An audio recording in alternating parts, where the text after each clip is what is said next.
closing month of the season of 2024, we're taking some time to really reflect on what does it mean when we say that you're building a legacy? What does it really mean to build legacy?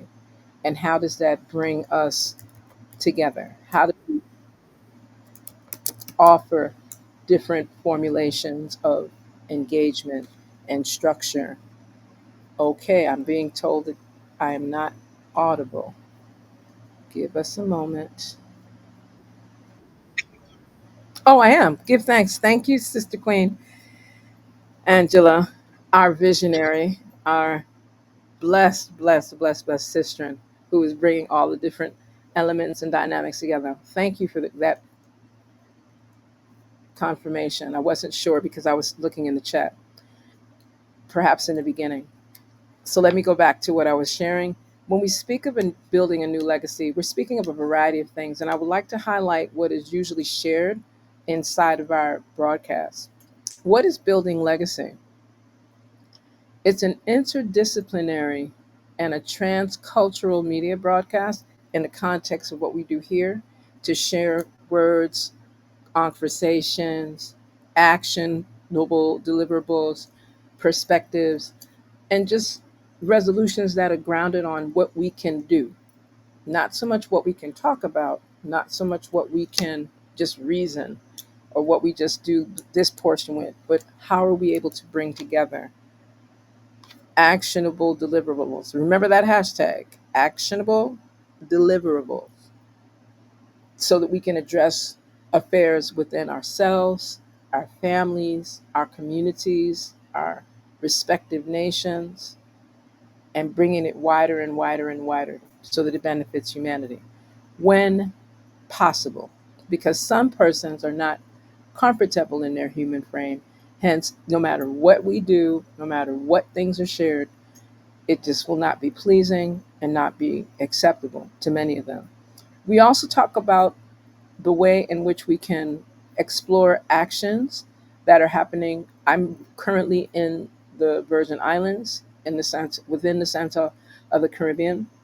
We're also with connections, of course, because we're in the Virgin Islands of the United States, and of course we have the British Virgin Islands. But we see ourselves as one Virgin Islands, and we are persons that are geographically within the Caribbean Sea as well as the Atlantic Ocean. Hence, we value our connectivities to the Caribbean and the Americas. When we speak of the Americas, we're speaking of the Americas from the North Pole to the South Pole, not only the 48 contiguous United States, but all of the Americas. That's why they speak of North America, Central America, South America, and the Caribbean Isles, doting right in the middle of all of that area.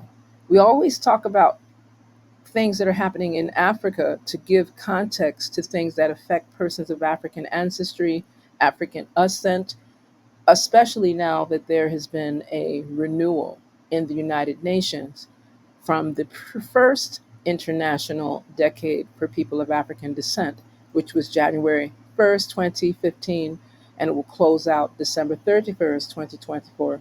And very recently, just these last few days, the United Nations General Assembly, with efforts coming through from the Permanent Forum for People of African Descent, the Working Group of Experts for People of African Descent, amongst other non governmental organizations and civil society organizations. January 1st, 2025, let's get all these years straight, to December 31st, 2034, will be the decade, the second international decade for people of African descent. And this time, it's definitely going to have more actionable deliverables because persons are actually aware. There are persons that we can speak to, and I'm sure you can ask in your own communities how many people knew that there was an international decade for people of African descent declared through a resolution by the United Nations General Assembly. That one. And this also, when we're speaking of building legacy, allows for us to talk about things that are happening in Eurasia, things that are happening throughout the Pacific Isles, Oceania, as well as things that are happening in other parts of the globe that many times we overlook and do not have the joy, privilege, and opportunity to learn more detailed information about. And therefore, when we speak of authentic revolutionaries, we'll speak of authentic spirituality. And I use the term authentic because we're not just kind of